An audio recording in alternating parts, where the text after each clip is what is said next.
Nagpasalamat ang Tarlac Governor na si Susan Yap sa pagbisita at pag-uwi nga ni Chris Aquino sa Tarlac. Kaya naman masaya siyang sinalubong nito at nagbigay nga ng mensahe. Ayon sa kanya, "Welcome home Miss Chris Aquino and Bimbi. Sobrang saya to see you both again. Thank you for the kwentuhan, tawanan at good vibes. Grabe ang gaan ng feeling. Can't wait for more chikahan and bonding time pagbalik ninyo."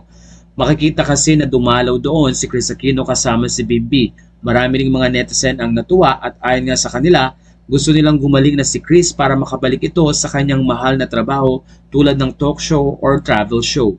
Pero ayon sa mga fans, mukhang matagal pang araw ang bibilangin para tuluyang makuha ni Chris ang kanyang kalusugan. Ayon sa isang netizen, "Regards to all, may God shower you excellent health and divine protections.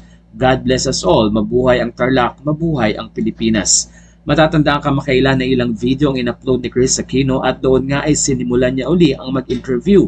Pero sa pagbisita niya kay Susan Yap, makikitang nakaupo si Chris sa isang wheelchair at doon nga ay inaalalayan ni Bimbi. Pero napansin din ng mga netizen ang pag-glow ni Chris at nakita rin nila ang pagkakaroon nito ng additional na weight na makakatulong kay Chris para mas makatayo at mas magawa ang mga gusto niyang gawin, lalo na ngayon na may sakit pa. Pero nakita ng mga netizen ang ginagawa ni Chris na pagpapatuloy na lumakas ang katawan upang sa ganun ay makapag-travel. Dahil isa rin sa mga plano ni Chris Aquino ay tumira sa probinsya na malapit sa dagat o kaya ay magkaroon ng isang simpleng bahay na may farm at maraming mga puno.